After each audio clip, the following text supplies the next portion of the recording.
இலங்கையின் எதிர்காலத்தை வடிவமைப்பதற்கான மனிதவள மூலத்தின் முதலீடு செய்யுமாறு மனிதவள நிபுணர் சங்கத்தின் 25வது ஆண்டு நிறைவு விழாவில் பிரதமர் கலாநிதி அருணி அமரசூரிய அழைப்பு விடுத்துள்ளார்.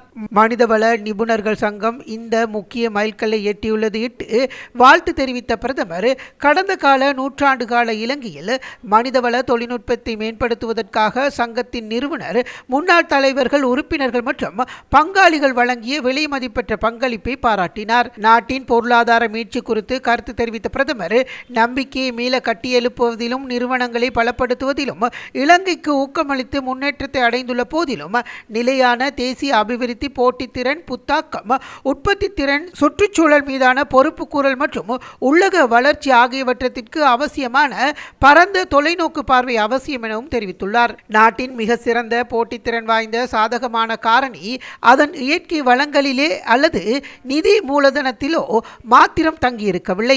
மாறாக மக்களின் அறிவு திறன், படைப்பாற்றல், நெகிழ்ச்சி திறன் மற்றும் தார்மீக விழுமியங்களையே தாங்கியுள்ளது என்றும் அவர் சுட்டிக்காட்டினார். நமது பொருளாதாரத்தின் எதிர்கால பலமானது நமது மக்கள் பெற்றுள்ள அறிவு, அவர்கள் தங்களை எவ்வாறு மாற்றியமைத்துக் கொள்கின்றார்கள் மற்றும் எந்த அளவு திறன்பட இணைந்து செயல்படுகின்றார்கள் என்பதிலேயே தங்கியிருக்கும். மனிதவள மேம்பாடு ஒரு தேசிய முன்னுரிமையாக இருக்க வேண்டும் எனவும் வலியுறுத்தினார். கல்வி மற்றும் மனிதவள மேம்பாட்டை பலப்படுத்துவதற்கான அரசாங்கத்தின் அர்ப்பணிப்பை வெளிப்படுத்திய பிரதமர், கல்வி, தொழிற்பயிற்சி, தொழில்துறை மற்றும் வேலைவாய்ப்பு தேவைகளுக்கு இடையில் நெருக்கமான சீரமைப்பொன்றை ஏற்படுத்துமாறும் அழைப்பு விடுத்தார். வேகமாக வளர்ந்து வரும் தொழில்நுட்பம் மற்றும் மாறிவரும் தொழில் சந்தை தேவைகளுக்கு இலங்கை மனிதவளத்தை தயார்படுத்துவதற்காக டிஜிட்டல் எழுத்தறிவு, தொழில்நுட்ப கல்வி மற்றும் கற்றல் வாய்ப்புகள் மற்றும் தொடர்ச்சியான மீள்திறன் பெறுதல் மற்றும் மேம்பாட்டு திறன் ஆகியவற்றை விரிவுபடுத்துவதன் முக்கியத்துவத்தையும் வலியுறுத்தினார்.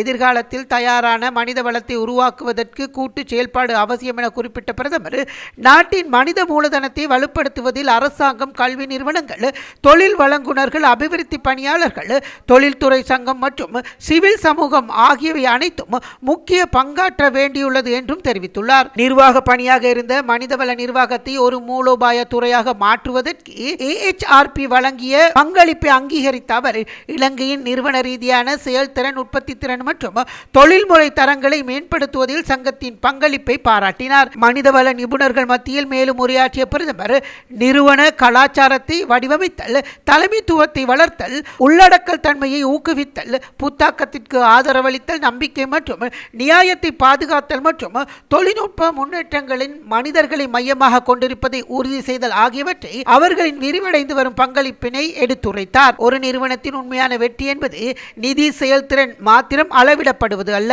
மாறாக மக்களை மேம்படுத்துதல், பன்முகத்தன்மையை ஏற்றுக்கொள்ளுதல், ஊழியர்களின் நல்வாழ்வை ஆதரித்தல் மற்றும் ஒவ்வொரு தனித்துவமான தங்களது முழு திறமைகளையும் வெளிப்படுத்துவதற்கான வாய்ப்புகளை உருவாக்குதல் ஆகியவற்றின் மூலமேயே அளவிடப்படுகின்றது என்றும் அவர் மேலும் குறிப்பிட்டார். அத்தோடு தொழில்துறை தரத்தினை தொடர்ந்து பலப்படுத்தவும், கல்வித்துறை மற்றும் தொழில்துறை ஆகியவற்றிற்கு இடையே உரையாடல்களை வளர்க்கவும், எதிர்கால வாய்ப்புகள் மற்றும் சவால்களுக்கு இலங்கையின் மனித வளத்தை தயார்படுத்த வேண்டும் என சங்கத்தை அவர் ஊக்குவித்தார். இலங்கையின் நீண்ட கால வெற்றியானது இறுதியில் அதன் மக்களிடம் வளர்க்கப்படும் திறன்களாலேயே தீர்மானிக்கப்படும் என்பதை மீண்டும் உறுதிப்படுத்திய அவர், மனித மூலதன மேம்பாட்டை ஒரு பகிரப்பட்ட தேசிய பொறுப்பாகும் எனவும் தெரிவித்துள்ளார். As economies become increasingly knowledge-driven and technology-enabled, success will depend less on what we possess and more on what our people know, how they adapt, and how effectively they collaborate. Our government has also recognized that a sustainable economy requires a strong connection between education, skills, and employment. We must equip our young people not only with qualifications, but with the capabilities demanded by a rapidly changing economy. Just this, maybe an hour or so ago, I was with my team at the Ministry of Education. We were doing our annual sector plan workshop. And at the end of it, this young woman came up to me. She was part of the organizing committee, and she told me that she's completed her education, and she said, we had no guidance whatsoever on what to do with ourselves after education. We had no career guidance, no ideas about what to do apart from the traditional pathways that we knew about. You either become a doctor, a lawyer, or an engineer. And she said she left school not knowing what she wanted to do, and she's sort of finding her way. Very young woman. And her request to me was, do something so at least my Nangis in my school will have a better idea of what to do when they finish their education. And I was thinking, after so many years, if this is what we are still hearing from our school kids, we have failed somewhere, and we have failed them terribly.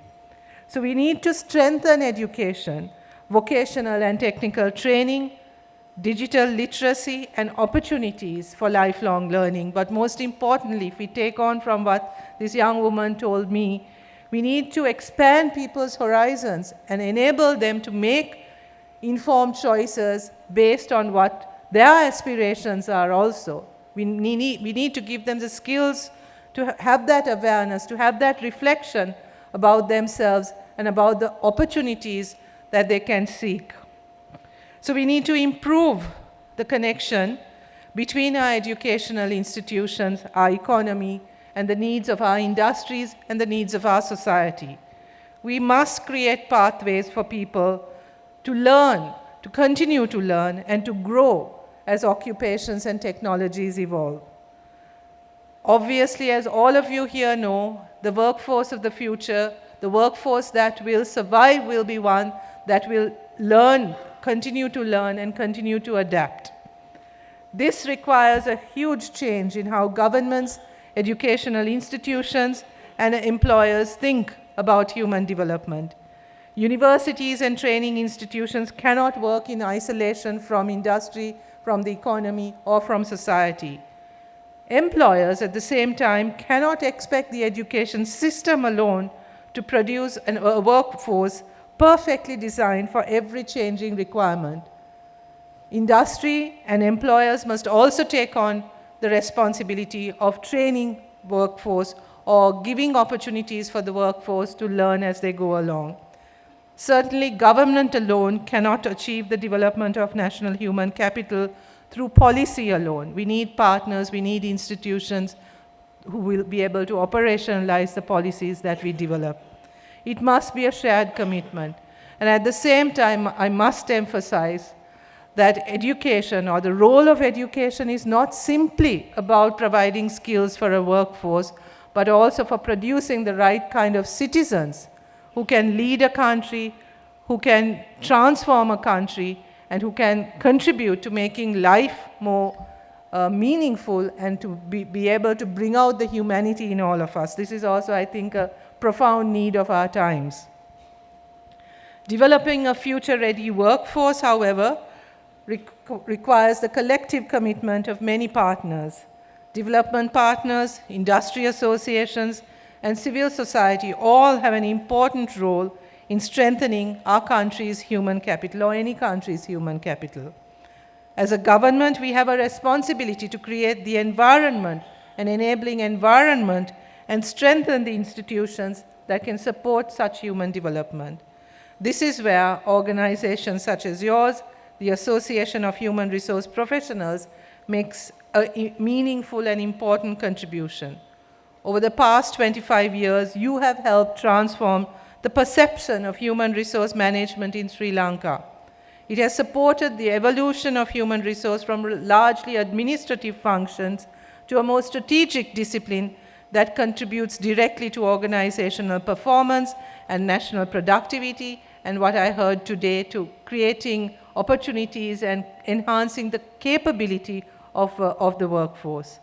The challenges facing the future of work are, as we all know, complex and interconnected. No single institution possesses all the answers. Lasting solutions emerge when government, industry, professional bodies, and people work together with a shared purpose. Our government welcomes and values these partnerships and these collaborations. As we continue implementing our economic reform agenda, our social reform agenda, our education reform agenda, we recognize that productivity, competitiveness, and innovation depend fundamentally on the quality of our workforce and the quality of leadership and the quality of our citizens within our organizations and in our society. This places a special responsibility upon the HR profession. The role of human resource professionals today extends well beyond recruitment, compliance, or performance management. You are entrusted with building organizational cultures that encourage learning, innovation, and accountability. You shape leadership. You nurture talent. You promote inclusion. You help organizations navigate technological change while preserving trust, dignity, and fairness. Most importantly, you ensure that progress and development remain centered on people. Economic growth is meaningful only when it improves lives. A true success of an organization is not measured only by profitability, but also by the way it develops people, respects diversity, supports well-being, and creates opportunities for every employee to thrive. As technology advances, this human dimension becomes even more important.